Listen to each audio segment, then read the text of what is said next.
como ya nos como clase invertida, de lo que es protección y seguridad radiológica en la sala de intervencionismo. Esto va a estar a cargo de uno de los grupos de estudiantes a quienes les voy a ceder el paso. En todo caso, ya Birna, tienes el control. Yo voy a estar acá al costado, cualquier cosita, no voy a interrumpir para nada, salvo que sea muy algo que sencillamente sí tenga que destacarse o aclararse inmediatamente. No voy a tratar de interrumpir en nada la presentación. Y con eso, las preguntas o los comentarios que pudieran haber van a estar al final de la clase principalmente. Ok. Bien, entonces vamos a empezar. Pirna, te dejo con la presentación. Gracias. Ok, listo. Bueno, compañeros, en esta oportunidad somos el grupo número 1 del Hospital Rebagliati y la exposición en sí va a estar a cargo de 4 compañeros a los cuales voy a dar lo que es la palabra. Espero que la exposición sea de su agrado. Gracias. Ya, yo voy a comenzar esta exposición. Por favor, Georgie, siguiente. A sus integrantes. Ya. Bueno, voy a comenzar dando una pequeña introducción respecto a qué es la protección radiológica y su relevancia. Perdón, Miguel, se te escucha muy bajo. ¿Sí? De repente es porque estás lejos del micro. A ver. Un momento, voy a revisar.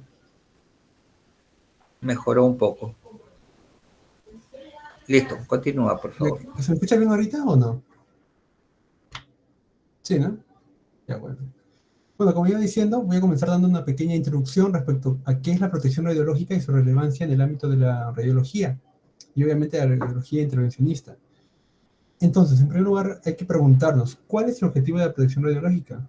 Bueno, el objetivo general sería proteger la salud de las personas y del medio ambiente, obviamente, contra los efectos nocivos que puede tener la radiación ionizante, sin limitar, obviamente, los beneficios de que su uso controlado puede aportar para diversos ámbitos, como, por ejemplo, medicina, industria, tal vez la producción de energía. Eso es lo más general, pero más exactamente en el área de la salud, su objetivo sería reducir la dosis de radiación que recibe tanto el personal de la salud, los pacientes y el público que está en ese centro de salud, sin afectar obviamente la calidad del tratamiento o diagnóstico que está utilizando radiaciones ionizantes, logrando así reducir lo que es el potencial daño y maximizando los beneficios. Siguiente, por favor.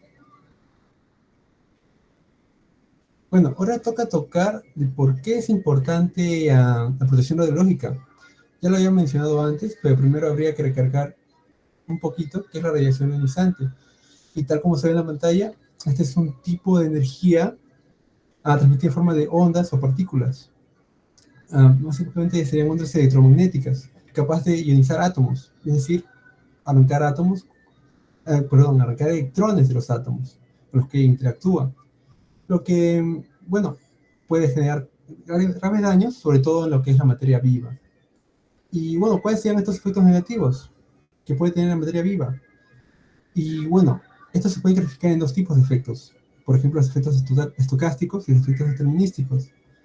Y con respecto a los efectos determinísticos, estos son aquellos efectos que ocurren cuando se supera un cierto umbral de dosis. Es decir, que solo aparecen cuando la dosis que recibe una persona supera una determinada cantidad. Y a partir de eso, cuanto mayor dosis reciba, mayor va a ser la gravedad de dicho efecto, generando lo que vendría a ser principalmente muerte celular. Y bueno, como estos efectos tienen un umbral de aparición, son bastante predecibles, ya que si se maneja, si se trabaja bajo una dosis menor a ese umbral, se pueden encontrar los efectos que puede generar, los efectos negativos que puede generar la radiación. Y un ejemplo de esto podría ser, por ejemplo, las quemaduras solares debido a la sobreexposición a los rayos UV. Y bueno, también tenemos lo que son los efectos estocásticos, los cuales, a diferencia de los determinísticos, no presentan un umbral, lo que implica que estos efectos pueden ocurrir a cualquier nivel de dosis y en base a cierta probabilidad, la cual va aumentando en función cuanta más dosis va recibiendo. O sea, mientras más dosis reciben, más aumenta la probabilidad de que estos efectos ocurran. Y por esta razón se denominan también probabilísticos. Y en este caso, lo que puede generar es generar una alteración del ADN, lo que puede derivar en carcinogénesis, pues, generación de lo que es el cáncer, o alteraciones heredables. Y bueno, un ejemplo claro de esto vendría a ser el cáncer. Siguiente, por favor. Ya bueno, es así que en base a lo que acabo de mencionar, podemos preguntarnos, ¿será necesaria protección radiológica en intervencionismo? Y la respuesta es bastante clara, ¿no? Obviamente que sí, principalmente debido a los procedimientos prolongados que suponen una alta, lo que va a suponer una alta exposición, tanto para los profesionales como para el paciente, a lo que vendría a ser radiación ionizante. Bueno, siguiente. Y bueno, respecto a estos riesgos a los que se ven expuestos, en el intervencionismo radiológico podemos mencionar dos principalmente, bueno, podemos explicarlo en dos partes, por ejemplo, el riesgo que recibe el personal y el riesgo que recibe el paciente. Por el grado del riesgo que recibe el personal, podemos observar que la exposición ocupacional prolongada a lo que son las radiaciones ionizantes, principalmente lo que van a recibir va a ser radiación dispersa, además de que el principal tipo de efectos que recibirían ellos serían más que nada efectos probabilísticos, y también la propia fatiga que puede provocar el uso de esos equipos de protección personal que muchas veces pueden llegar a ser pesados e incómodos. Y ya por el lado del paciente, estos son los que principalmente van a recibir la dosis de radiación para obtener lo que son las imágenes o el tratamiento. Y en este caso, como se ven afectados por una alta dosis de radiación localizada, principalmente se deberán en ellos lo que son efectos deterministas, si es que no se hace un control adecuado de lo que es la dosis de radiación. También se puede agravar esto si hay una repetición innecesaria de los procedimientos, ya sea por negligencia o tal vez por simples fallas del equipo. Siguiente. Ya, ahora voy a hablar acerca de la legislación de normativas nacionales e internacionales relacionadas a lo que es la protección radiológica, que más que nada tienen, que bueno, se ven aquí en el país. En primer lugar, respecto a las entidades internacionales, podemos mencionar nuestras más relevantes, que vienen a ser la ICRP, o bueno, Comisión Internacional en Protección Radiológica, la OIEA, o IAEA en inglés, que vendría a ser el Organismo Internacional de Energía Atómica, y también, bueno, la OMS, la Organización Mundial de la Salud. Con respecto a la primera, el ICRP, esta es la que emite las principales recomendaciones técnicas relacionadas a la protección radiológica y define lo que son los principios fundamentales de protección radiológica, siendo estos, como ya sabrán muchos, la justificación, optimización y límite de dosis, que bueno, mi compañero va a hablar más al respecto después, y además también publica estudios, investigaciones respecto a lo que es el riesgo de la radiación, la dosis y los efectos riesgos de la radiación. También tenemos lo que es la OIEA, la cual establece normas y recomendaciones para sus países miembros, además de que también puede llegar a brindar asistencia técnica y así como capacitación en lo que vendría a ser en materia de lo que es protección radiológica. También puede realizar visitas con el fin de evaluar y emitir ciertas recomendaciones.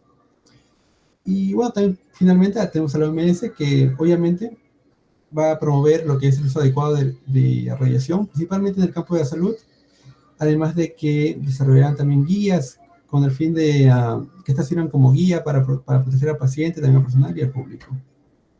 También podríamos mencionar acá al CIR, que es la Sociedad Internacional de Radiólogos Intervencionistas, que bueno, también genera sus guías de buenas prácticas de radiólogo intervencionista y que también sirven mucho como guía, como norma para nuestro país. Siguiente, por favor.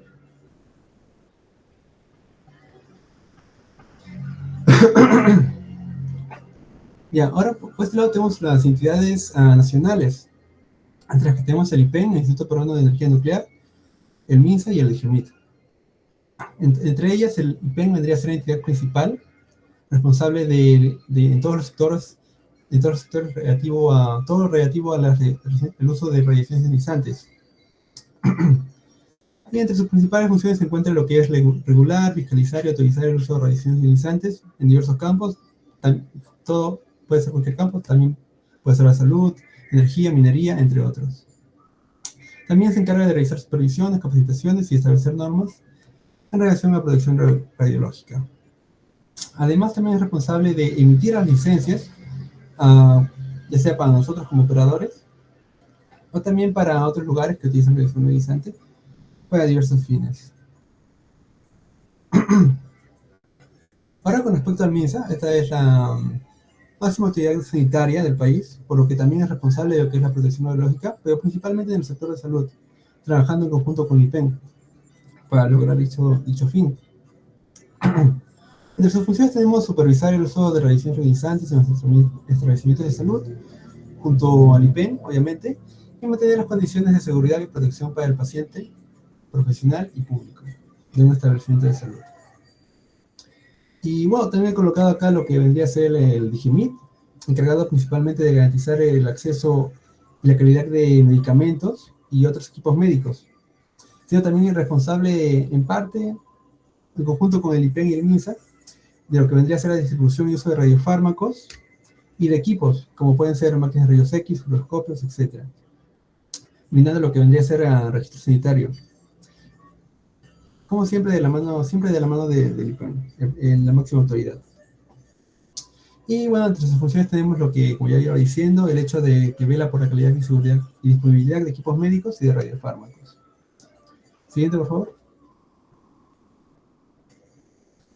Bueno, finalmente, respecto a las normas y leyes nacionales, tenemos en primer lugar la más conocida, la ley 28028, siendo esta la ley de regulación del uso de fuentes de radiación ionizante, siendo a partir de esta que se crea todo el marco legal para regulación de actividades relacionadas al uso de radiaciones ionizantes, y lo más importante es que va a definir las funciones del IPEN, como la autoridad reguladora.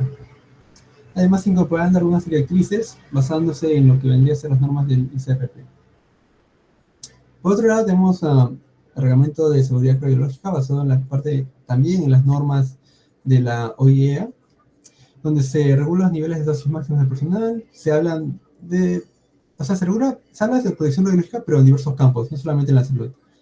Y también principalmente busca la aplicación de los principios de protección radiológica, y menciona también respecto a la gestión de residuos radioactivos, entre otras ramas. También, bueno, tenemos lo que vendrían a ser las normas técnicas del IPEN, que en general podría decir que son una serie de normas específicas para cualquier actividad que involucre radiaciones ionizantes, abarcando también lo que vendría a ser área médica, y siendo estas de carácter obligatorio. Y bueno, dentro de estas hay que destacar una muy importante que vendría a ser la norma IR 003-2013, siendo esta relevante debido a que se establecen requisitos uh, para diversas áreas de lo que vendría a ser radiología, entre lo que podemos destacar la parte de radiología intervencionista, donde detallan todo respecto al blindaje, seguridad estructural, detalla también bastante sobre los principios de protección radiológica en el trabajo de radiólogo intervencionista y el uso de equipos de protección personal, y también la gestión de accidentes. Bueno, ahora le doy paso a mi compañero.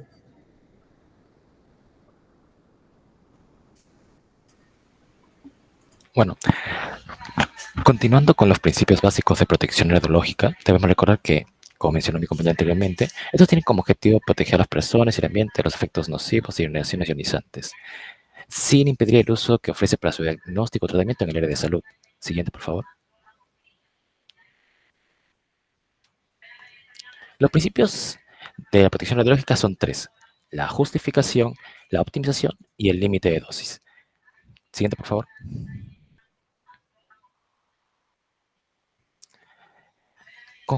Con el principio de justificación se refiere a que todo proceso que implique una exposición a radiaciones ionizantes debe estar justificado, es decir, que los beneficios deben superar a los riesgos de dicha exposición, como lo puede ser en un procedimiento intervencionista, una radiografía de una persona fracturada, una tomografía. Siempre y cuando, y esto se utiliza para evitar las prácticas innecesarias o evitar una radiación innecesaria, por así decirlo. La siguiente, por favor.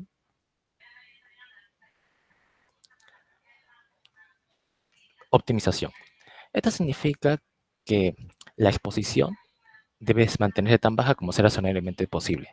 Esto está relacionado a lo que es el principio de Lara, el cual hablaré un poquito más adelante. Pero para que esto se realice correctamente, se tienen que tomar varias medidas, como puede ser una buena calibración de equipos, una colimación de las para reducir el campo irradiado, o una formación continua del personal para saber lo que se tiene y no se tiene que hacer, sin contar también la implementación de barreras físicas, como lo puede ser un delantales, por ejemplo.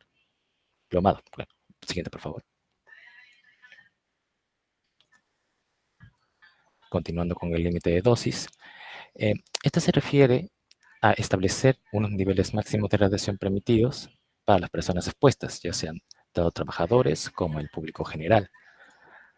Para esto es necesario tener en cuenta tanto el monitoreo de las dosis a los que son, por así decirlo, expuestas los trabajadores, el control de tiempo, distancia y blindaje al momento de una exposición y el registro de auditoría. Como podemos ver en el cuadro, este nos va a indicar prácticamente el límite anual que debe tener lo que es un trabajador, que va a estar siempre expuesto a este tipo de situaciones a comparación del público, el cual puede ser 20 a 50 milisieverts al año, como máximo, siempre y cuando no pase los 100 milisieverts en 5 años. Continúa, por favor. Luego tenemos lo que es la importancia del ARA, continuando con lo que era el principio de optimización que mencioné hace un momento. Esto significa explícitamente tan bajo como sea razonablemente posible. Es decir, reducir al mínimo la exposición a la radiación sin comprometer la calidad del diagnóstico o el tratamiento. ¿Y por qué es importante? Este principio es importante porque no existe, por así decirlo, un umbral seguro.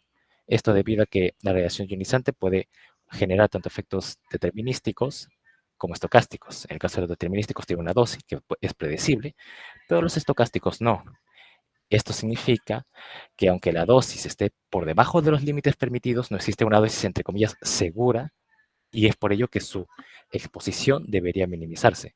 Y como estrategias podemos decir que es necesario eh, asegurarnos que los equipos funcionen correctamente y estén calibrados, es decir, que solo produzcan la radiación necesaria para tal procedimiento, limitar el tiempo de exposición a menor tiempo de exposición, obviamente va a ser menor la dosis absorbida, alejarse del foco de radiación. Con esto nos referimos a que la intensidad de radiación disminuye a medida que uno se aleja de la fuente. Y, por supuesto, el uso de la protección personal, como puede ser delantal plumado, gafas, entre otros que voy a hablar en un momento. Siguiente, por favor.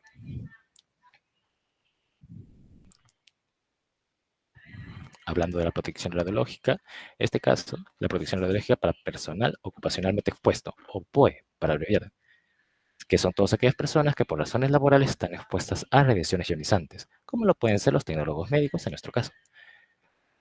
Y para la protección de estas personas se utilizan lo que son los equipos de protección personal o EPP, que van a ser barreras físicas diseñadas para reducir la cantidad de radiación hacia el personal, como lo puede ser el delantal plomado, que como dice su nombre, contiene plomo con un espesor de 0.5 milímetros, que se utiliza para proteger tanto el tórax como el abdomen, y que le protege al personal de la radiación dispersa, con una atenuación entre un 92 y 99%.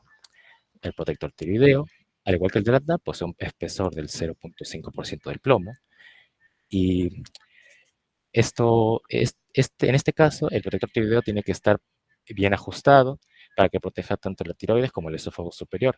De esta forma puede reducir entre casi un 80% de la radiación. Gafas plomadas. Estas están diseñadas para proteger el cristalino, que son los tejidos radiosensibles que hablé hace un momento, en los cuales contienen 0.7 milímetros de plomo en la parte frontal y 0.5 en las zonas laterales. Y por último, los guantes plomados, que si bien es cierto que estos atenúan un 30-40% de radiación, la persona que lo utilice va a ver disminuida su maniobrabilidad al momento de usarse. Continúa, por favor. Hablamos del posicionamiento en sala y prácticas seguras. En el caso de la protección lógica, es necesario maximizar la distancia del tubo y el campo disperso con el paciente. Y además de ello, para no solo cuidar al paciente, sino también al personal, es necesario mantenerte alejado del tubo de rayos X. Como mencioné hace un momento, a mayor distancia disminuye la intensidad de los rayos X de la fuente. Esto nos permitirá también minimizar el tiempo de exposición y recordar siempre utilizar la colimación, la cual es necesaria para reducir el campo irradiado. Y por último, tenemos el control y monitoreo de dosis. Esto se logra a través de lo que es los dosímetros personales, los cuales normalmente se colocan en el pecho y sirve para saber a cuánto ha estado expuesto un trabajador en salud a radiaciones ionizantes. Como mencioné hace un momento, existen unos límites recomendados, como lo puede ser la dosis efectiva de 50 milisieverts al año, siempre y cuando nunca debe pasar los 100 milisieverts por un año. En el caso del ojo son 20 milisieverts al año y las pieles y extremidades pueden llegar a recibir hasta 500 milisieverts al año. Eso sería todo por mi parte. Voy a continuar. Le paso a mi compañero. Bueno, ahora entrando en la parte de la protección radiológica del paciente, hay que tener en cuenta que el rol del tecnólogo médico en radiología siempre busca garantizar la seguridad del paciente, minimizando la exposición sin comprometer calidad del procedimiento. Para ello hay que entender que la importancia de la protección radiológica en paciente radica en su definición, que es como un conjunto de estrategias y prácticas destinadas a reducir al mínimo la exposición del paciente a radiaciones ionizantes, respetando el principio LARA, que ya fue mencionado por mi compañero, garantizando un equilibrio entre beneficio clínico y riesgo radiológico. Pero hay que entender esto como un ejemplo más que nada. Por ejemplo, hay procedimientos como angioplastias, cateterismos o embolizaciones. Al realizar dichos procedimientos, generalmente guiados por fluoroscopía, imaginemos que el paciente recibió una dosis acumulada tan alta por exposición y eventualmente presentó un eritema cutáneo, digamos, entre unos 5 a 7 días. Esto obviamente alerta el servicio y luego hace que se mejoren los protocolos en el uso de fluoroscopía. Para ello se usa lo siguiente: las estrategias para minimizar la dosis del paciente. Entre ellas tenemos la planificación previa, que es la revisión de imágenes como tomográficas y de resonancia, definiendo puntos de acceso, la anatomía vascular y generando una estrategia general.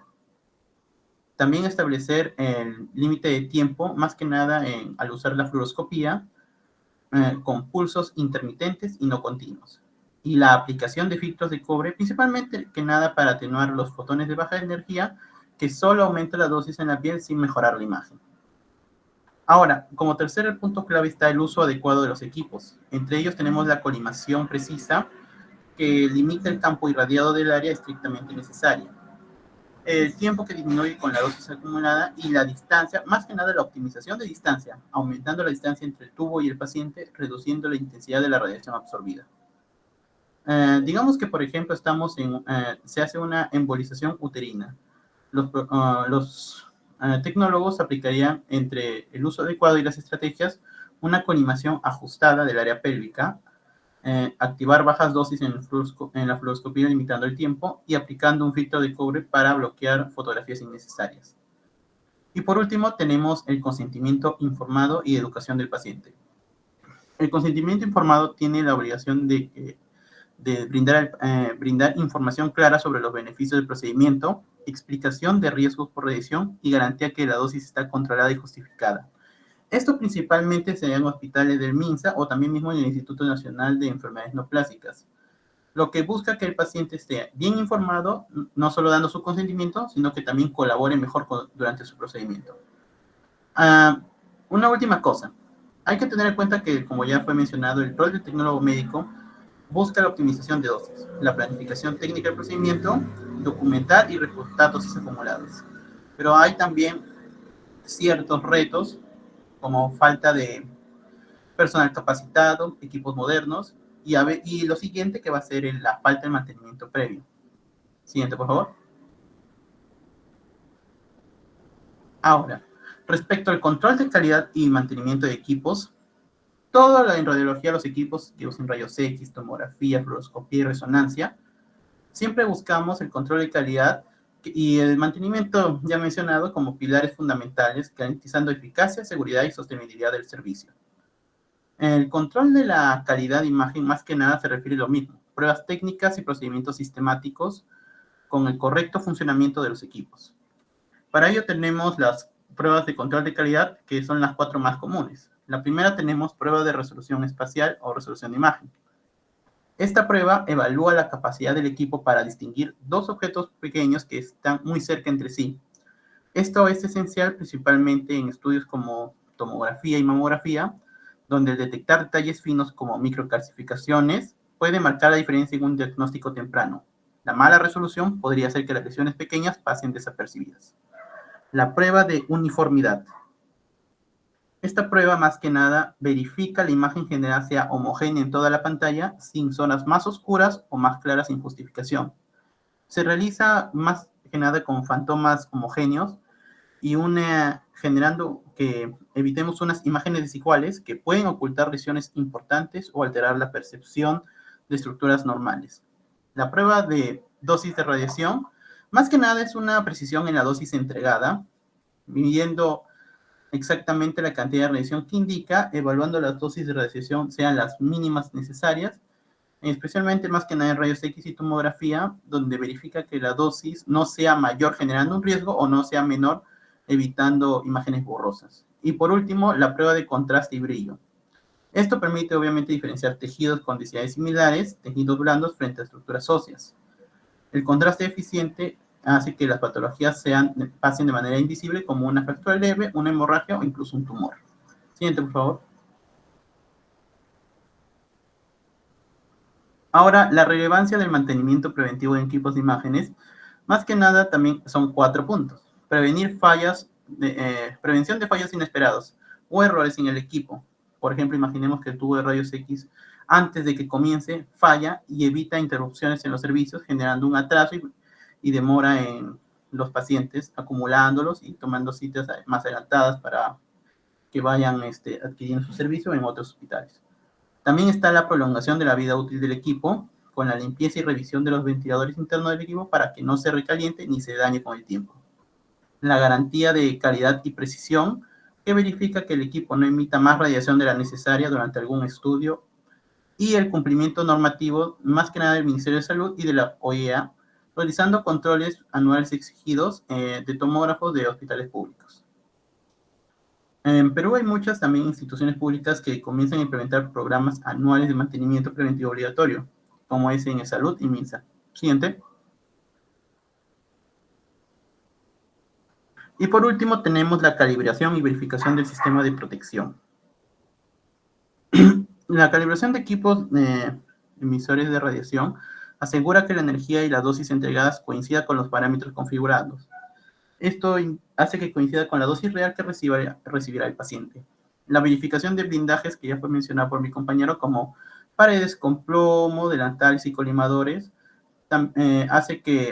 asegura que bloquea correctamente la radiación. Y está también la verificación del sistema de seguridad operativa, que se basa más en sistemas de alarma y apagado automático, en caso de que se sobrecaliente o haya un fallo crítico también. Y esto está fundamentado con sistemas automáticos de control de exposición, principalmente en radiografía y mamografía. Ahora, por último, quiero aclarar que en el contexto peruano como ya fue mencionado, hay muchos retos y donde muchos hospitales y clínicas están modernizando sus áreas de imagen. El rol del tecnólogo médico se volverá más protagónico y no solo como operador de equipo, sino como un garante de seguridad del paciente. Le doy paso a mi compañero.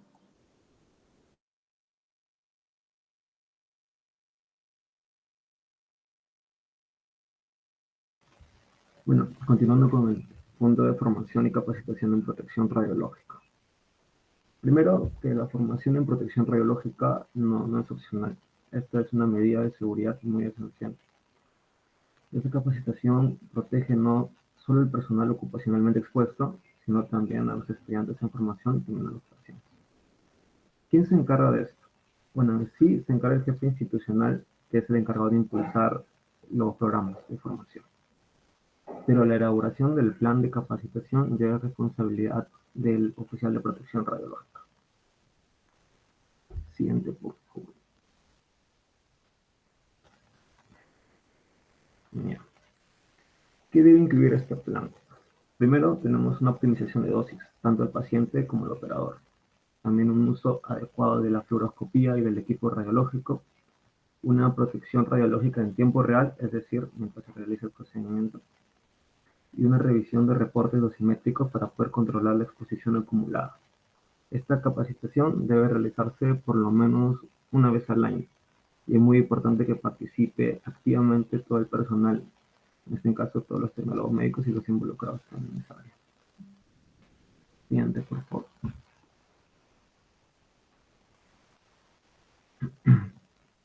Bueno, continuando con la formación que deben tener, recordemos que también existen cursos y talleres adicionales, tanto presenciales como virtuales, que nos ayudarán a mantenernos actualizados, o también el personal. Por ejemplo, la SGS Perú son cursos desde concientización hasta manejo seguro de fuentes radiactivas. La OIEA ofrece cursos en línea para profesionales de la salud, la CSEN sobre seguridad nuclear y gestión de riesgos. Acerca de los simulacros y protocolos. La capacitación no termina con una clase o un curso. También se deben realizar simulacros de emergencia radiológica al menos cada 2 años. El OPR, o sea, el Oficial de Protección Radiológica, es el encargado de dirigirlos y asegurarse de que se cumplan con la normativa técnica y legal. Después de cada simulacro, se deben actualizar los protocolos de emergencia, especialmente si hay algún cambio operativo. Sobre la cultura de seguridad hospitalaria. Finalmente, bueno, no podemos hablar de protección radiológica sin hablar de la cultura de seguridad. Aquí es un uso constante del equipo de protección personal, sea delantales plomados, gafas plomadas o dosímetros.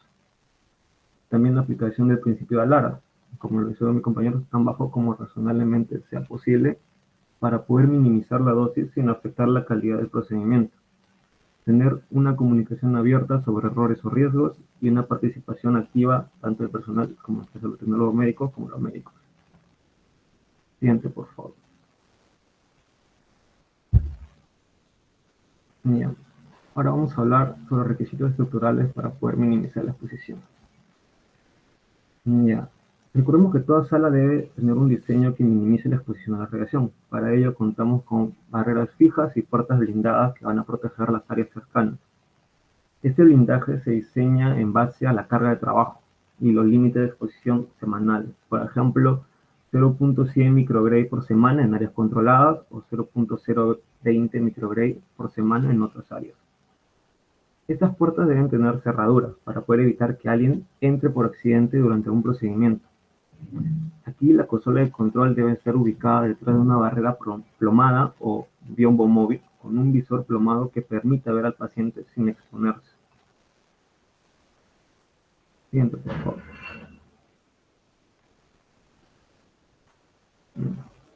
Un diseño arquitectónico ideal es un buen diseño que no solo protege, sino que también mejora el flujo de trabajo.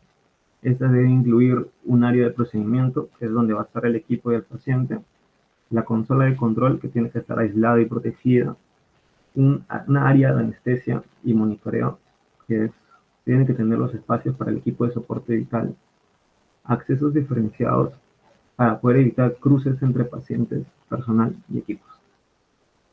Siguiente, por favor. Señalización obligatoria.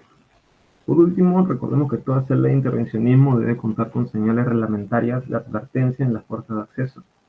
Además, debe tener también una luz de advertencia sobre la puerta de ingreso que se encienda automáticamente cuando se está realizando un procedimiento con radiación. Siguiente. Eso sería todo por parte del grupo. Muchas gracias.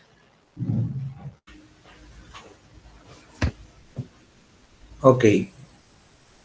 Bien, a los que han expuesto, bueno, en representación del grupo. Algunas precisiones, por favor. Quiero que alguien me apoye con las diapositivas, pasándolas de adelante, obviamente en el mismo sentido que han sido proyectadas, ¿no?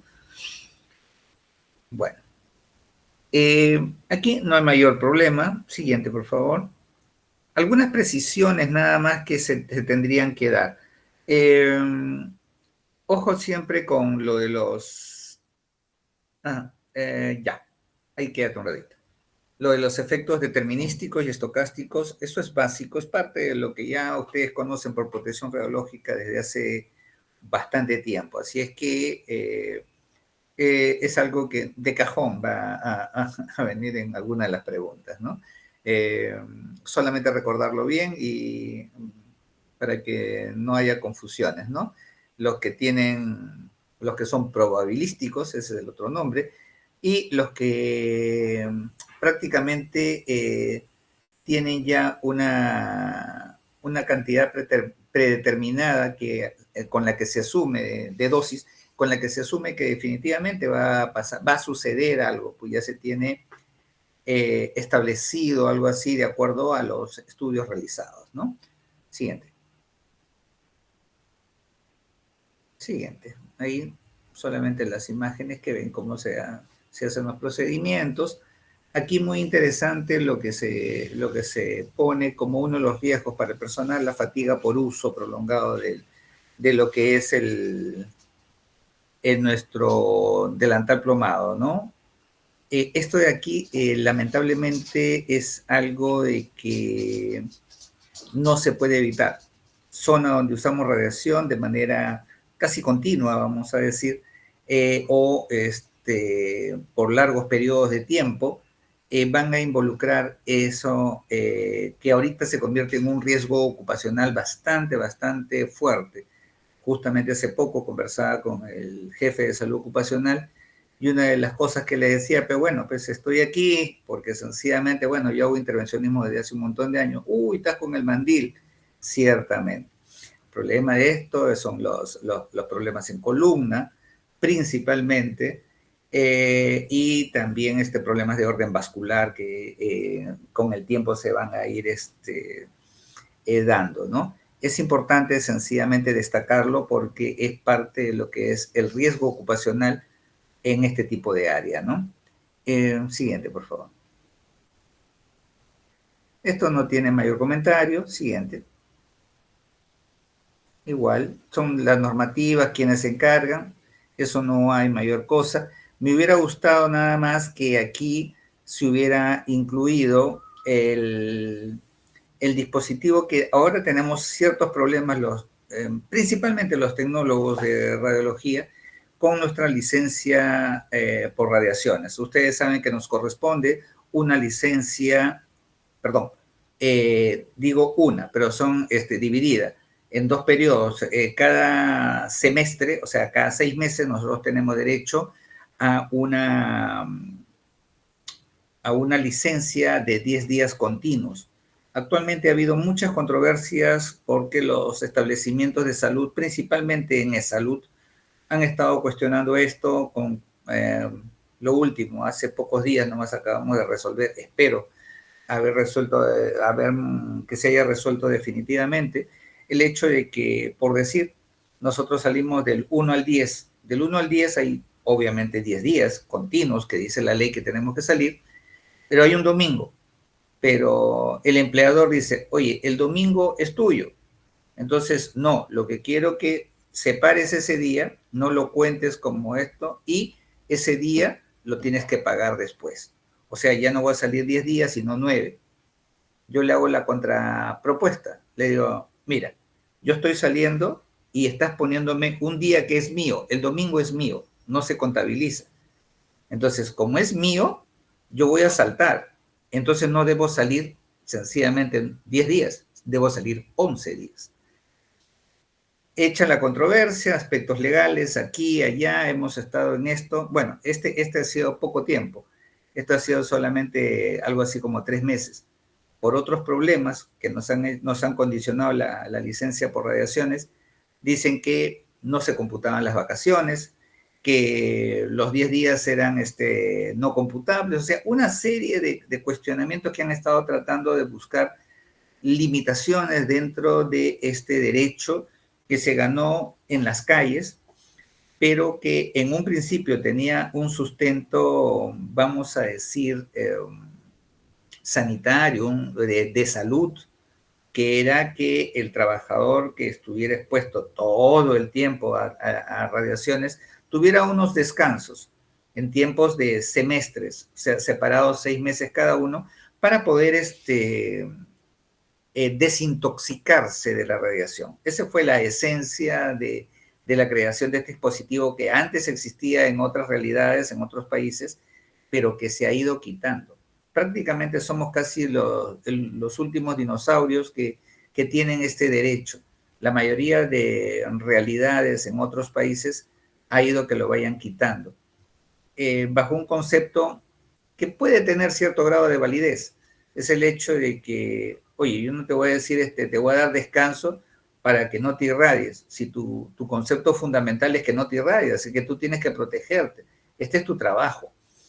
Tú trabajas con radiaciones. Obviamente estás expuesto. Y que te expongas menos, sencillamente, bueno, es parte de tu responsabilidad como buen profesional. Puede tener algo de razón. Y también lo dicen, ¿no? Y te voy a dar 10 días, más otros 10 días, son 20 días, aparte de tus vacaciones, o sea, tienes 50 días que no me trabajas. Entonces, ya pues. O sea, desde el punto de vista del empleador, esos han sido los conceptos que se han bosquejado. Por suerte todavía hemos podido mantener esto bajo ciertos criterios. Como les digo, en esencia, hubiera sido interesante poner el dispositivo que tiene esto, lo de la licencia por radiación, en nuestro país. Ok, listo. Siguiente. Ya, los principios básicos de protección, prácticamente no tenemos mucho que decir ahí. Siguiente. Siguiente. Ya los 3 principios básicos, que ya los conocen hasta decir basta. Siguiente. Pasamos. Aquí, si bien es cierto, nosotros lo sabemos, pero como esto va a servir para el examen, ese cuadrito creo que es un copia y pega.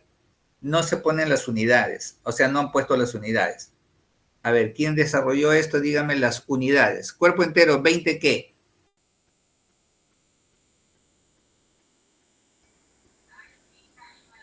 ¿Quién fue? Son milisieverts, si me no recuerdo. Si no me acuerdo. O sea, la idea es de que sencillamente se ponga ahí las unidades, ¿ya? En todo caso, si es posible darle un maquillaje a esta diapositiva, porque podría servir para el examen y mejor tener las cuentas claras, ¿ok? Ponerle las unidades, ¿correcto? ¿También, Junior? Ya, no hay problema. Perfecto. Siguiente, por favor. Esas tablas de dosimetría, supongo que son las últimas, que creo que, si no me equivoco, son del 2017, no, hay una del 19, creo. También habría que ver la fuente con la que se ha tomado, porque una vez tuve un problema en la cual, hasta yo mismo me equivoqué. Sencillamente trabajamos con la tabla que justamente había cambiado.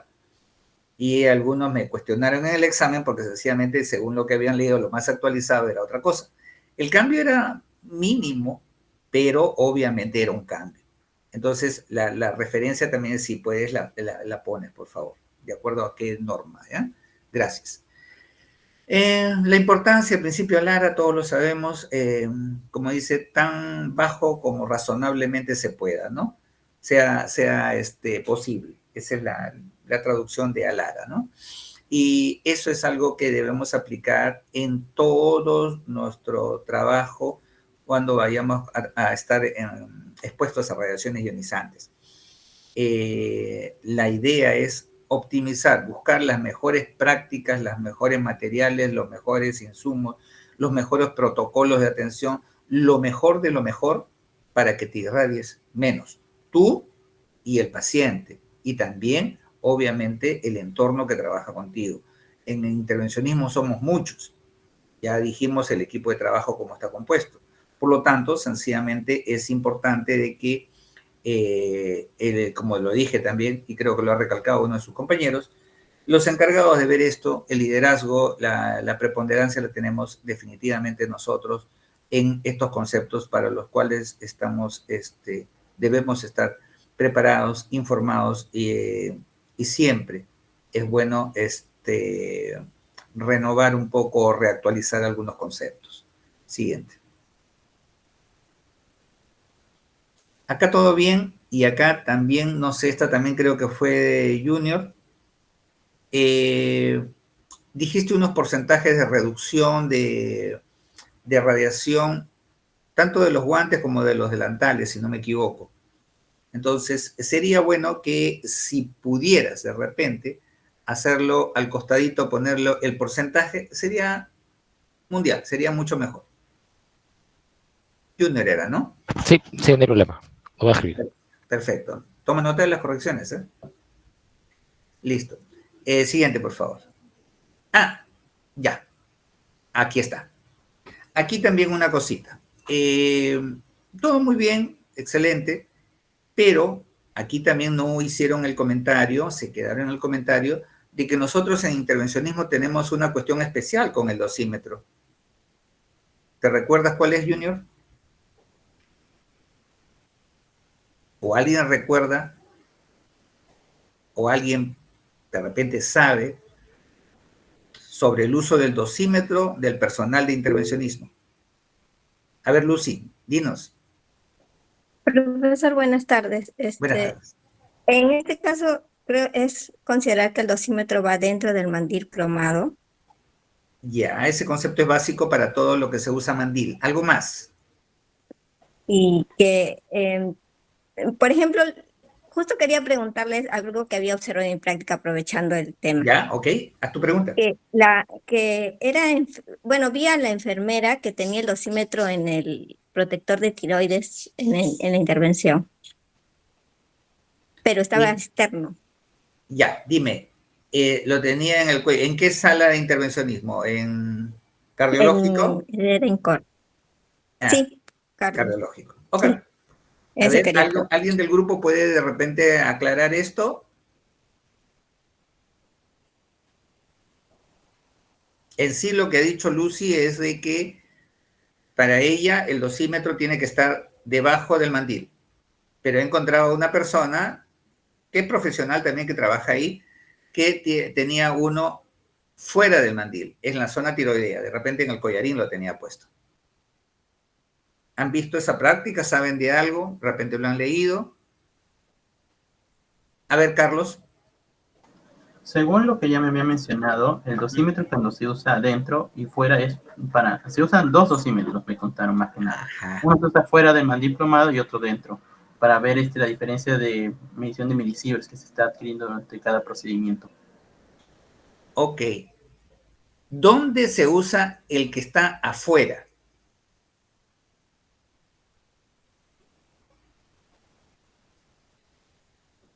A la altura de la glándula tiroides. A ver, no te escuché. A ver. A la altura de la glándula tiroides, según tengo entendido. Muy bien. Ahora bien, hay una cosa. ¿Puedes poner la anterior diapositiva, por favor? Usamos gafas plomadas. Pregunta. Supuestamente las gafas plomadas es para proteger la tercera zona radiosensible, ¿no? En este caso, las tres zonas radiosensibles, ya lo dijo uno, es tiroides, la otra la estoy diciendo que es lo que es la vista de los cristalinos, y la tercera en general con el mandil plomado, sencillamente protegemos cuerpo entero, pero principalmente en hombres y en mujeres las gónadas, ¿no? En mujeres los ovarios y en hombres los testículos. Perfecto. Entonces, esas son las tres zonas radiosensibles.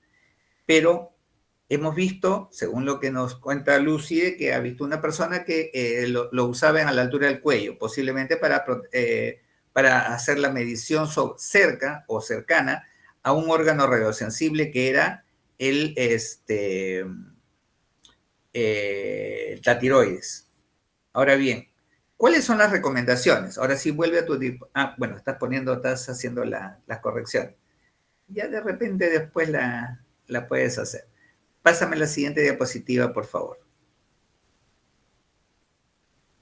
Vean dónde tiene el dosímetro la persona que está haciendo de muestra ahí.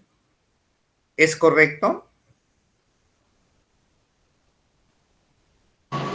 Sí, profesor. Sí, Ashley. Es correcto. Ya. ¿Cómo se llama esa zona? ¿O qué lado es? ¿O qué cerca a qué órgano está? O... Coméntame algo. Bueno, por lo que nos han explicado, es la parte del pecho. Bueno, en ese caso ese dosímetro iría debajo del mandil plomado, pues, ¿no? Porque ya está, como nos explicaron en el curso de dosimetría, ya está, Ya. con las distancias ya está calculado cómo va a ser la dosis de radiación y todo eso. Perfecto. Pero mira, ahí tiene un bolsillito y lo está colocando sobre el bolsillito. pero si yo tengo el bolsillo del otro lado, ¿estaría correcto?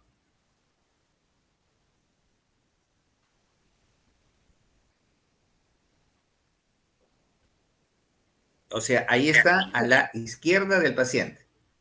Si yo lo coloco, si tuviese el bolsillito, porque se está colgando del bolsillo, si yo tuviese el bolsillo para el otro lado, ¿estaría correcto?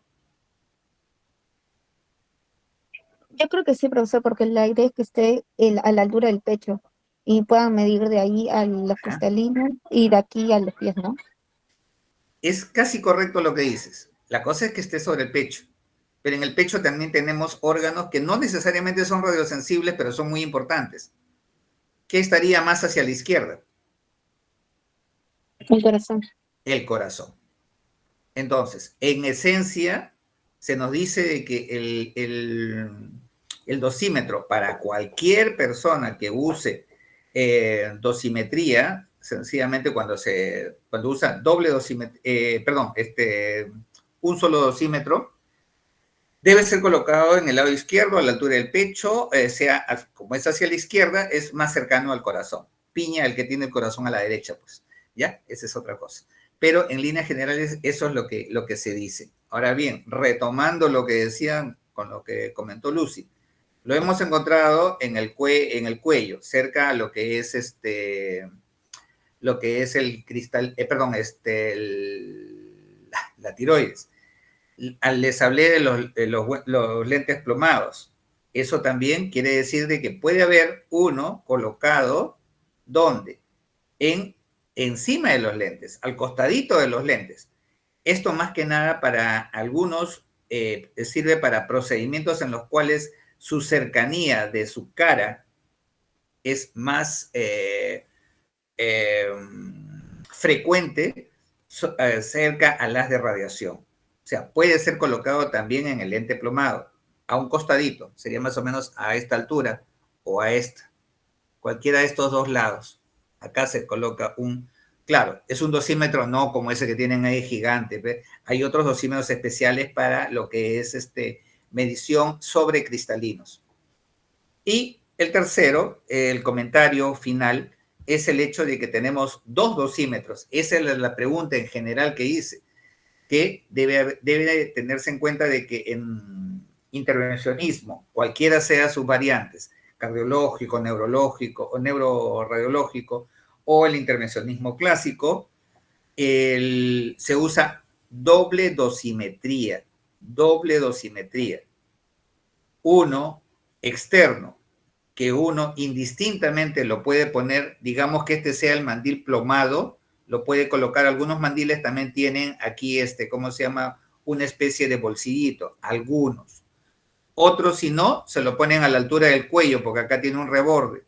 Otros lo colocan aquí, en lo que como lo ha visto su compañera Lucy, y otros lo pueden colocar en la vista. Y hay algunos, como los médicos radiólogos, ¿cuál es su zona de mayor impacto a veces?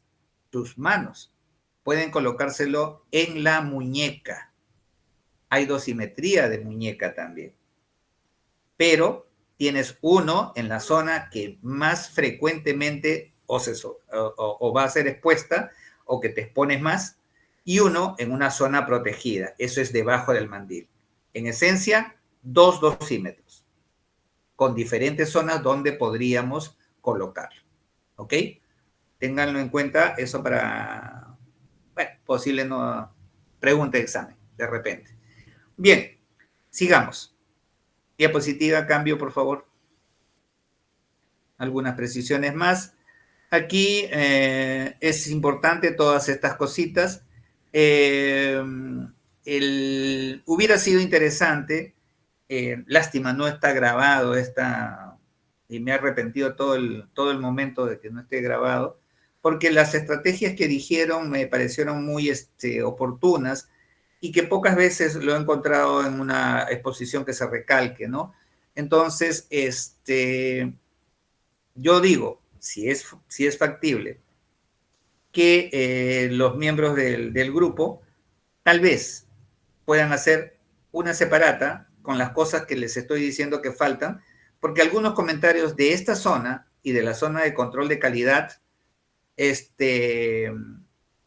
podrían, ¿cómo se llama?, complementar la información que uno tiene sobre lo que es protección y seguridad radiológica y cuáles son las acciones preventivas o correctivas que se tienen que hacer para evitar la sobreirradiación o la sobreexposición como profesionales de la salud que somos, y no solamente para nosotros, sino para todos los que estamos en el equipo intervencionista. Yo les agradecería eso, y es más, los voy a motivar poniéndoles un puntito más de todo el promedio en lo que se refiere a esto, si es que lo desarrollan así como les he dicho. O sea, voy a decirlo de otra forma, lo que han leído lo ponen ahí nada más, lo juntan en orden y lo desarrollan como una mini separata, que después podríamos compartirla también para todo el grupo, ¿no? ¿Ok? Sigamos, por favor. Como les dije, aquí también, todo lo mencionado hubiera sido bueno. Me dijo, prueba de resolución de imagen, son 4. O sea, que ahí ya veo los estos, pero como de broma, ¿no? Ahí veo 4, perfecto. Pero hubiera sido interesante que para que ustedes mismos lo conozcan, porque las pruebas de intervencionismo, de resolución de imagen, uniformidad, de contraste y brillo, es diferente a la calibración que se hace del tomógrafo, es diferente a la que se hace al de medicina nuclear o cualquier estudio de imagen que use radiaciones, ¿no? Entonces, por ello es de que, ya que han encontrado esa información, sería bueno que la plasmen en un documento. Yo no les digo que rehagan todas las diapositivas porque sería muy cargado también. Mejor es hacerlo como una especie de separatita de lo que es esto. Y como les digo, ya los voy a incentivar con más notas. Muy bien, sigamos. El mantenimiento preventivo. ¿Cuántos tipos de mantenimiento tenemos? Tenemos que yo conozca, salvo mejor idea, sino salvo otra información que pudieran tener. Tenemos 3 mantenimientos, y eso aplica para todo. Miren lo que voy a decir. El mantenimiento que podemos tener, hay un mantenimiento preventivo, o sea, que previene las posibles fallas, errores que pudieran darse en el transcurso de un periodo de tiempo, y por lo tanto el mantenimiento preventivo lo que hace es decir, bueno, ningún equipo te trabaja bien todo el tiempo, van a tener pequeñas fallas, y si falla esto, de repente está mal esto, el otro, esto, entonces definitivamente hay que hacer pequeñas vamos a decir, detenciones en el tiempo de trabajo del equipo, y vamos a programar mantenimientos preventivos. Los recontra super archipesados, en algunos sitios es así, te paran un día cada mes o un turno cada mes, pero la mayoría, como somos trabajadores 100%, las instituciones contratan sus mantenimientos porque por esos mantenimientos se pagan. Primero hay una cosa, vamos a aclarar una cosa. Cuando uno compra un equipo, digamos de salud, el Hospital Almenara compró un angiógrafo, que es lo que va a tener. Ese equipo viene con una garantía. La garantía significa que en un periodo de tiempo la empresa se hace cargo de todo lo que sea problemas que sean de fábrica. O sea, por decir, el angiógrafo tiene ciertas funciones. Si esas funciones, algunas de ellas se cruzan, ¿no? Esto que lo otro, es un problema del sistema operativo, esto que lo otro, perfecto. Entonces, la empresa, con la garantía que tiene, que generalmente es de 2 años para casi todos los equipos, muy raro, hubo un tiempo que daban 3 años de garantía, pero muy raro, quieren darte ahora tan peor que un electrodoméstico. Si te pueden dar 1 año, son terribles a veces las empresas. Entonces te dan esos 2 años. ¿Qué quiere decir? De que todo problema que pudiera haber de la máquina por problemas internos, intrínsecos de la máquina, se puede solucionar. Pero por cuestiones extrínsecas, o sea, fuera de lo que es el control, lo que sería el equipo, como podría ser de repente sobrecargas de tensión, falta de aire acondicionado que ha acondicionado una elevación y el tubo, boom, voló, que lo han chocado el equipo y se cruzó el sistema, que han chancado la pantalla, cosas así que son obviamente cuestiones que escapan a lo que es la garantía normal. Ahí está el otro tipo de mantenimiento, que es cuando hay fallas. Es el mantenimiento correctivo. Este es el preventivo, el otro es el correctivo. Hay falla, yo te la arreglo. Pero si salió de la garantía, terminaron, imagínense que ocurrió a los 2 años y medio estas fallas o alguna de estas cosas, mala manipulación, quebraron un botón, el mando se dobló, alguna cosa, los monitores están chancados, se quemó ya, no tienes garantía. Entonces, esto de ahí, la empresa te cobra. El hospital hace y esto es para todo el Perú, para todo equipo. El hospital que ya salió de la garantía de un equipo, lo que hace es decir, oye, bríndame el mantenimiento, pues. Ya pues le dice la empresa, digamos, y esto es cierto, estos valores que les voy a dar es cierto. Entonces, ya, ¿por cuánto me mantienes el equipo operativo anual? Porque las empresas dicen no, por un año. Bueno, por un año hay 2 formas, a todo costo y el otro es, ¿cómo se llama? Solamente correctivo. Lo que se malogra se resuelve. Y a todo costo, cualquier cosa que pase en un año, sencillamente la empresa va e inmediatamente te hace los cambios, te cambia los repuestos, te cambia el tubo, te arregla esto, el corrugado, lo que fuera, te lo arregla. Entonces, ¿qué pasa? Que nosotros tenemos en ese sentido que las empresas te piden para el angiógrafo, ojo, agárrense, 350.000 soles por año, en el mejor de los casos, porque estuvieron pidiendo hasta 600.000 por año, a todo costo. Quiere decir de que puede ser un cambio de tubo, puede cambiar los pedales, puede cambiar los equipos, los monitores, o sea, toditito que se malogre o que tenga una falla, lo cambia, pero por ese costo. Ya la empresa, la institución no gasta más. ¿Ustedes creen que las empresas atracan con eso? Nunca. No, compadrito, ¿sabes qué? Dame el mantenimiento nada más de que se malogra algo, te llamo y vienes, ¿no? Bueno. Entonces, si es así, bueno, y sale más caro porque cada vez que vienen te cobran 30.000 soles, 40.000 soles por arreglos, dependiendo de la falla y si no requiere otro tipo de materiales. Entonces, esos son los tipos de mantenimiento. Les he mencionado 2. El mantenimiento preventivo, el mantenimiento correctivo y ahora viene un tercer mantenimiento, que es el predictivo, de predicción. O sea, ¿qué quiere decir? Por decir, vamos a hablar de un equipo de rayos cualquiera. El equipo de rayos, a cierto uso, se sabe que se va a quemar, se va a fundir o va a bajar la calidad del haz de radiación, de tanto disparar. Se tiene previsto, antes se sabía exactamente, 50.000 disparos, sencillamente es lo que da un tubo de rayos X de cualquier equipo que antes existía. 50.000. Si trabajas tomando, digamos, no sé, 50 radiografías, cada esto, entonces ya sacan el cálculo. Dice, en 2 años y medio, en este volumen, trabajando así todos los días, se va a gastar tu tubo. ¿Eso qué quiere decir? Que tú tienes que comprar un tubo nuevo, por lo menos estarlo pidiendo, como son nuestras instituciones, casi un año antes, para que sencillamente cuando el otro se queme, o ya está para quemarse, ya sabes que está hasta el 100, ahí haces el cambio con el nuevo. Ese es un tipo de mantenimiento predictivo, porque saben que se va gastando los componentes, las piezas también. Esto se va gastando, estos engranajes, estos resortes.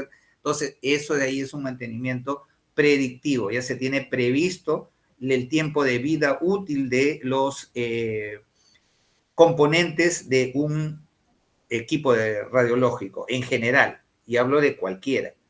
Hay de esos 3 tipos. Lamentablemente estamos ahorita en la política en la cual, salvo la garantía que se la comen, la pasan muy fácilmente, ya no hay mantenimientos preventivos como tal. Hay mantenimientos que a veces vienen ya, te pago ya, de aquí cada 3 meses, 20 pesos, o al menos cada 6 meses, 20 pesos, ya te pagaré, pues. Pagan por ese mantenimiento, dependiendo del equipo, unos 80.000 soles, 80.000, 90.000, hasta 100.000 hay. Y 2 veces al año le dicen, ya el equipo está bien, lo he revisado, lo he calibrado electrónicamente, eléctricamente, está todo ok, los componentes, he pintado la base, que estaba media picada, perfecto, he hecho todos los cambios necesarios. Entonces, es lo que hay ahorita, los mantenimientos, entre comillas, preventivos, muy alargados, porque cuestan mucho dinero. Eso es lo que hay, y no solamente en salud, sino en MINSA peor todavía.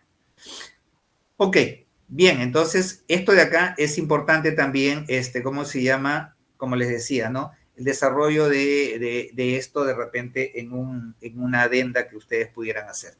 El siguiente, por favor. Creo que de ahí hay pocas cosas ya. Esto de acá, todo lo que es garantía y de lo que es la calidad de la imagen y la seguridad radiológica, es algo que es sumamente importante y verdaderamente me ha gustado que sea destacado aquí, porque la mayoría de veces me pasaban la primera parte de las diapositivas nada más y no era algo que sencillamente satisfacía mis expectativas y sobre todo las propias suyas, porque sencillamente esto se lo llevan ustedes. Siguiente. Esto con la complementación, que estoy casi seguro que la van a hacer, va a quedar más aclarado. Esto de aquí es lo que les estoy diciendo, ¿no? Nosotros estamos formados en los conceptos básicos primero y luego en la aplicación de esos conceptos y de esas normativas en la práctica profesional. Pero siempre es importante, como les digo, renovar o fortalecer esos conceptos con cursos, capacitaciones en protección radiológica. Es siempre sumamente importante. Voy a ver una cosa, bueno, no la ofrezco totalmente, pero dentro del otro mes exactamente se debe desarrollar un curso de protección radiológica que es del Hospital Almenara, para todo el personal de lo que es el hospital, tanto personal médico, tecnólogo, enfermeras y otros que trabajan con radiaciones ionizantes. Si bien es cierto, de repente pueden colgarse, voy a ver si es factible, voy a hablar con la profesora Rosa Cervantes, que justamente es del curso, a ver si una parte de ustedes puede también desarrollar el curso, pero más que nada para los demás es válido para la certificación, para lo que es la licencia por radiación. Por eso es que para ellos es obligatorio e importante. Listo, siguiente. Creo que ya todo esto son los programas de formación, los cursos que se tienen que desarrollar con las entidades encargadas de ello, y que son referenciales para nosotros, es el IPEN, y obviamente los propios centros asistenciales. Algunos de ellos tienen lo que se llama oficiales de protección radiológica, que son los encargados de verificar la seguridad y protección radiológica en las diferentes áreas, medicina nuclear, tomografía, resonancia, bueno, que ahí no tanto, radiología, intervencionismo, mamografía, todo lo que es intervencionismo en sus diferentes áreas, ¿no? Cardiointervencionismo, neurointervencionismo, intervencionismo clásico, sala de operaciones también, o sea, cada uno de ellos es un área de donde hay aplicación de radiaciones ionizantes y por ello definitivamente requiere ciertos cuidados. Algunos de ellos especiales, como se ha recalcado en parte, hay algunas cosas que deben recalcarse un poquito más en lo que se refiere a lo que yo esperaba clásicamente también. Por ejemplo, las medidas de protección para el personal que está laborando, no solamente la parte de mandiles, sino los escudos, lo que son los mandilones, perdón, los faldones, y de repente, algunas técnicas que se usan para reducir la la radiación o el uso, las grabaciones, como el uso del PIC, el uso hay sistemas que todos tienen, cómo aplicar baja dosis, mediana, normal y alta dosis en determinadas circunstancias para poder así, ¿cómo se llama? Visualizar mejor las estructuras de repente en pacientes gruesos, pero también en determinadas circunstancias es para reducir, por ejemplo, en casos pediátricos. O en casos, se mencionó un caso de una paciente que creo que iba a ser operada de útero, en el que se tenía que reducir el uso de colimación, todo, y que obviamente tiene dependiendo de la edad de la paciente y en sí, las características mismas del útero, son zonas sumamente radiosensibles por los ovarios especialmente. Aquí, lamentablemente, tengo que hacer un comentario que puede afectar justo el grupo que ha presentado, es el grupo Rebagliati.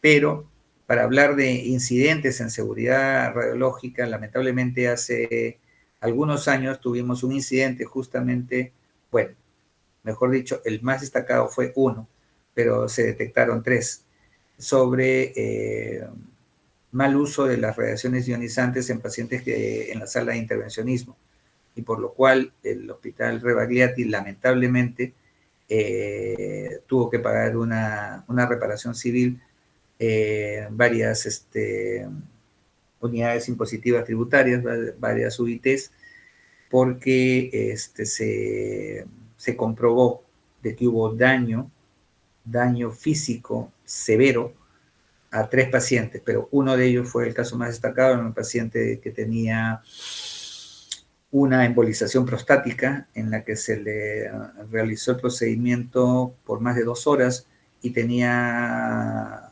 algo así como 1 hora y tanto de exposición a radiación directa, campo colimado, y el paciente al cabo de algún tiempo, ojo, reacciones adversas tardías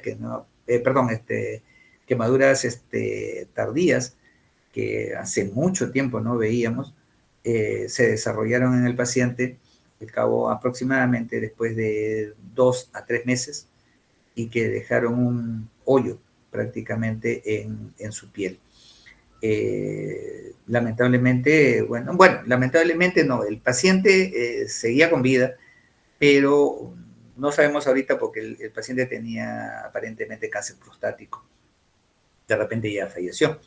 Pero esto de aquí son algunas de las situaciones en las que se acusó mucho, hubo mucha controversia de esto, de la responsabilidad de la protección radiológica en este caso. Ahí viene este es el comentario final, lo que yo les dije desde el principio, ¿no? Nosotros somos los encargados de ver esto, pero el encargado del procedimiento es el médico. En este caso, la colega, fue una colega, informó al médico radiólogo que se había sobrepasado la cantidad de 2 sieverts directamente en un campo colimado, y el médico no dijo ni sí ni no, según la versión que llegaron hasta el juicio.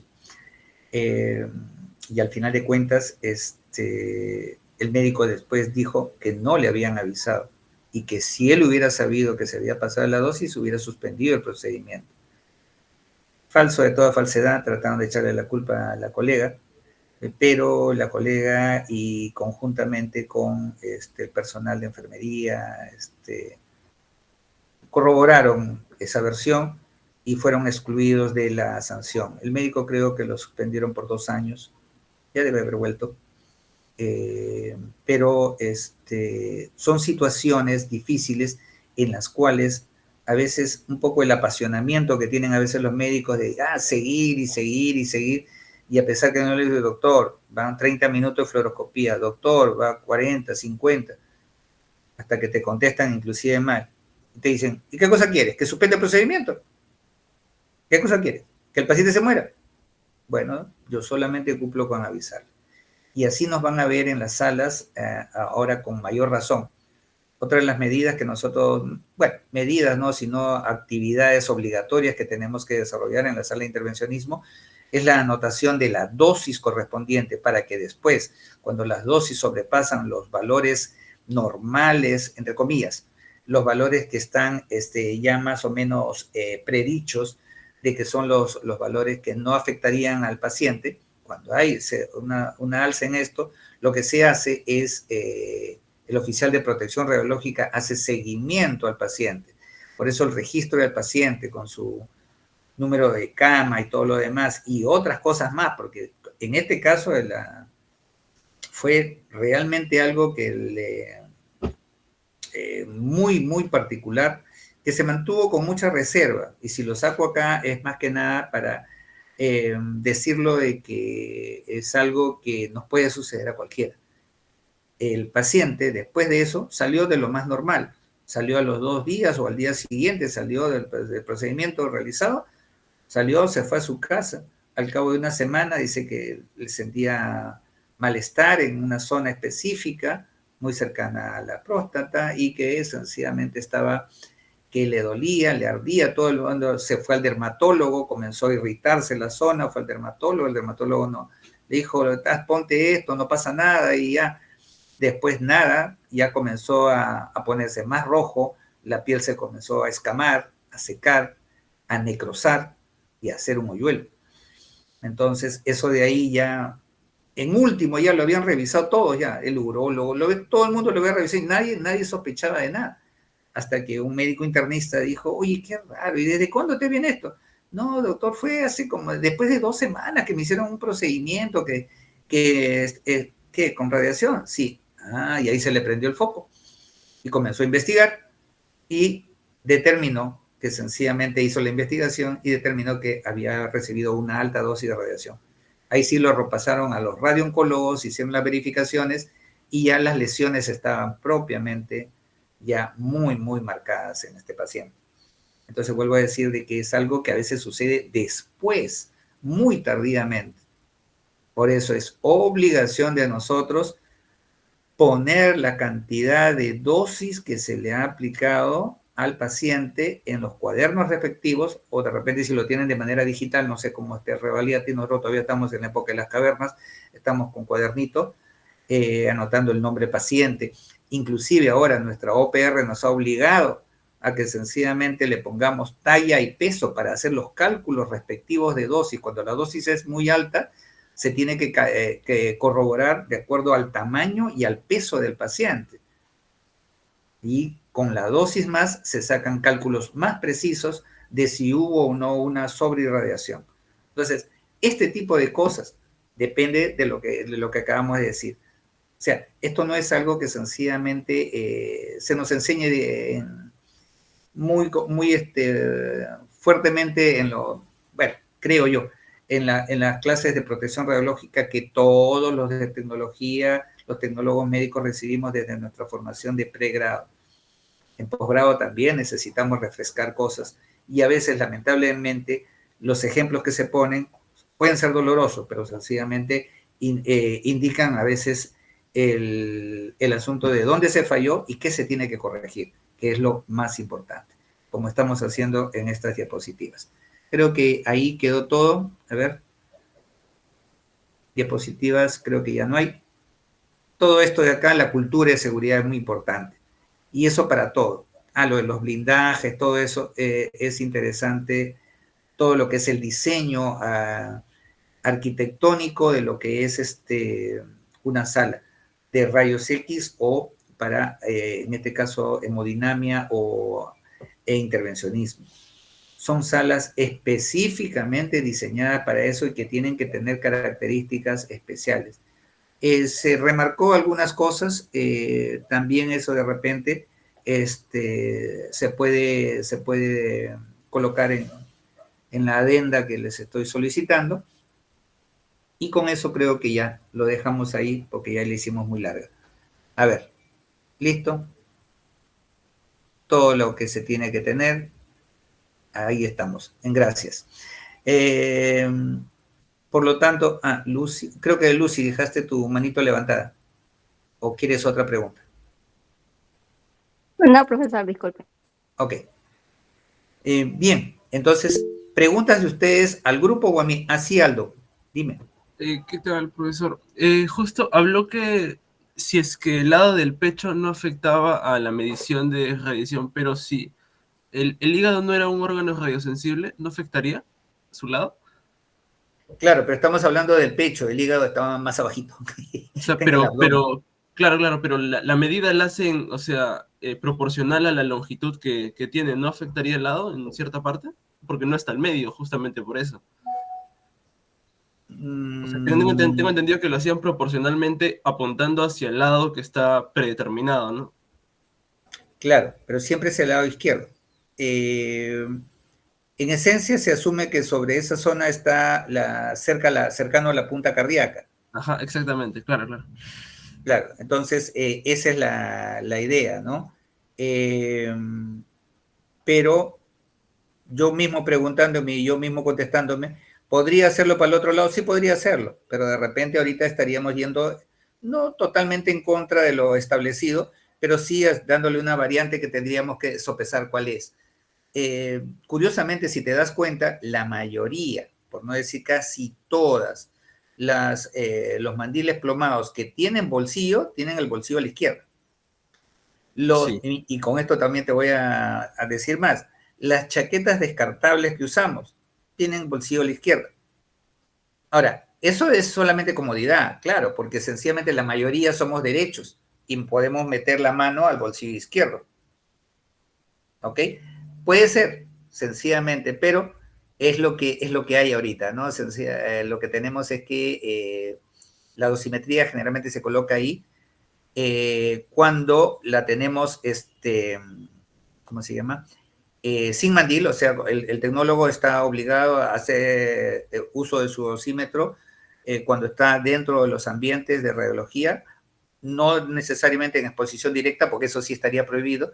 Si está en exposición directa y sin mandil plomado sería absurdo, y cuando está con mandil plomado, ahí sí, lo que se mide es cuánto llega hacia los órganos internos. En este caso, en el pecho, uno de los órganos radiosensibles que tienen menos radiosensibilidad que los que hemos mencionado, pero todos son radiosensibles hasta cierto punto, porque son células, entonces, células y tejidos, sería pues el corazón y los pulmones. Entonces, por eso es que se coloca ahí. Y cuando ya dije, están afuera, pueden ser colocados en cualquiera de los sitios de los órganos radiosensibles externos que se están irradiando, entre comillas, casi directamente, como serían los cristalinos, como sería la tiroides. Y bueno, por el mandilón, sencillamente, bueno, no colocamos, nunca lo hemos colocado, generalmente el dosímetro a la altura de las gónadas o de los ovarios de las mujeres, ¿no? Porque no hay dónde colgarlo también dentro encima del mandil. O sea, ya es una cuestión también de practicidad del uso de los mandilones y las ventajas que tiene para poder colocar el dosímetro. ¿Ok? Creo que, no sé si con esto contesto tu inquietud. Sí, gracias, profesor. Listo. ¿Alguna otra inquietud, comentario, queja? Bien. Vuelvo a reiterar, es una muy buena presentación y que va a recibir más nota de la que ya tienes si ya sabes, si hacen la adenda que les he dicho. Si no lo hacen, piña. Ya. Sería bueno, como afán de colaboración también con sus propios compañeros, para ustedes mismos, porque sepan que de todos los exámenes que yo desarrollo, vienen preguntas que ustedes hacen en los seminarios o clases invertidas, como en este caso. Vamos a tratar de ver cuáles son las más importantes. Y a veces parece mentira, pero algunos de esos detalles que les he dado resultan siendo en la práctica importantes. Porque por la teoría tenemos un montón de conceptos, muchas cosas, pero los conceptos de las dosis y de cómo reducirlas a veces con pequeñas o cosas que no son tan frecuentes de hacer, es lo más importante para el desempeño profesional óptimo y con tener una seguridad y protección radiológica. no solamente para nosotros, sino para todos los que estamos dentro del ambiente de intervencionismo o hemodinámica. Bueno, chicos, si no hay nada más, ya tengo la lista, ¿no? La asistencia, ¿no, Mireya? Sí, profesor, voy a tomar lista a mis compañeros, estén atentos. Ok. A ver, voy a comenzar. Alfaro. Presente. Altamirano. Presente. Berrocal. Berrocal. Ya. Caballón. Presente. Carguancho. Presente. Chafloque. Presente. Charún. Presente. Chilingano. Presente. Cisneros. Aquí presente. Cusi. Presente. De la Cruz. De la Cruz, Brian. Presente, presente. De los Santos Tarazona. Presente. Presente. Tiburga. Presente. Gago. Presente. García Romero. Presente, buenas tardes. García Vega. Presente. Gómez Vigil. Presente. Huamanchaki Coronado. Presente, buenas tardes. Huarcaya. Huarcaya Carlos. Huiza. Presente. Hurtado Collante. Presente. Joya. Presente. Llanos. Presente. Loarte. Presente. Loaiza. Loaiza Ángelo. Presente. Lucana Leslie. Lucana Leslie. Martínez. Presente. Mío, presente. Ñacari. Ñacari Sadit. Orihuela. Orihuela Alexandra. Ortiz Brad. Presente. Palacios San Emilé. Palacios Flores San Emilé. Picón Espiricueta. Presente. Quintana. Presente. Quispe García. Presente. Quispe Susaya. Presente. Rivera Rodríguez. Presente. Samanamú Domínguez. Presente. Solano. Presente. Solís. Presente. Ticona. Ticona Josué. Tipula. Tipula Arce Cristian. Velázquez Guzmán, perdón. Presente. Velázquez. Presente. Bellón. Presente. Wu. Presente. Yamunake. Presente. Y Yupanqui. Yupanqui. Ya, profesor, ya le estoy enviando la lista. Ya, ok. Entonces, muchas gracias y estaríamos, lamentablemente la otra semana, bueno, lamentablemente para nuestros intereses educativos, es Semana Santa y justo jueves y viernes son feriados obligatorios, no laborables para nada, inclusive para la docencia. Por lo tanto, vamos a saltar ese día y vamos a entrar a de repente buscar un día alternativo para poder hacer otra clasecita virtual. No me gusta, yo soy sincero, no me gusta la virtualidad. Ya la he vivido bastante bien cuando pasamos el COVID, pero era algo inevitable y que era obligatorio.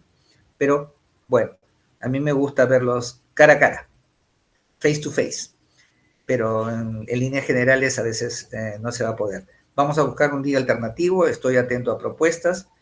Lo único, sí, lunes no puede ser.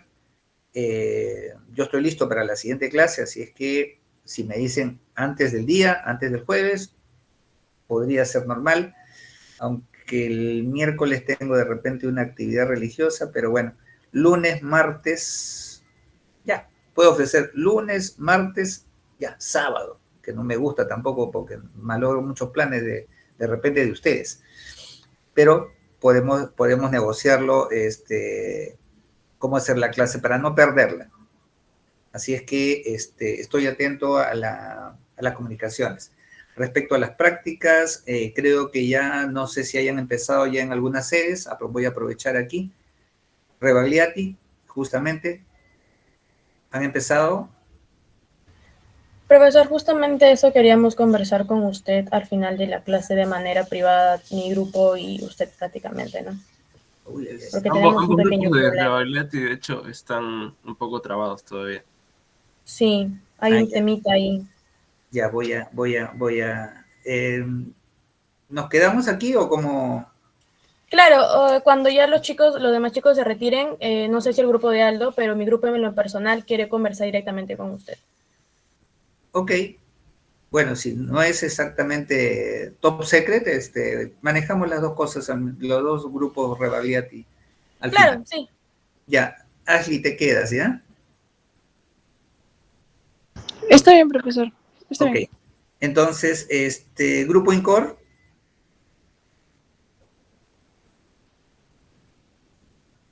¿Alguna novedad?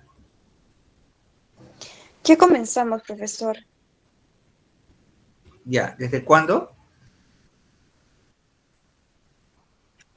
Todo abril. O sea, desde la primera semana de abril se comenzó. Ah, su madre. Está violento Guillermo. Me parece muy bien. Listo. Bueno, sobre Almenara, bueno, hoy día, con paro y todo, hemos empezado con un mini grupo, los que pudieron llegar. Y vamos a seguir así adelante. Lo que sí vamos a tener que ver cómo ver lo de las fechas, porque para ser sincero, tenemos también el asunto de que, creo que ya lo dije, pero para que lo conozcan todos, Villarreal también desarrolla actividades en el hospital y también están en el curso, en este semestre de intervencionismo, y por lo tanto también hay que darle su espacio. Vamos a negociar eso, vamos a ver cómo estamos, pero así es el negocio, a veces hay que compartir, a veces no todo es pelea, no hay que mandarles la moto ni nada por el estilo, así es que tranquilo, vamos a ver cómo manejamos las cosas, ¿ok? Listo, entonces, para todos los demás grupos, ¿tenemos con ustedes otros grupos? No, Almenara, Rebagliati, INCOR, nada más, ¿no, Mireia? Sí, creo que son los únicos. Bueno, en todo caso, que tengan ya casi un buen fin de semana, ya nos veríamos la otra, esperando la confirmación de cuándo podría ser la fecha. Listo. Ahora, por favor, les pido a los que no son del grupo de Rebagliati, que se puedan retirar para poder conversar con ellos. Muy amable, gracias. Chao, Flavia. Hasta luego, profesor, gracias. Hasta pronto, Lucy. Muchas gracias, profesor.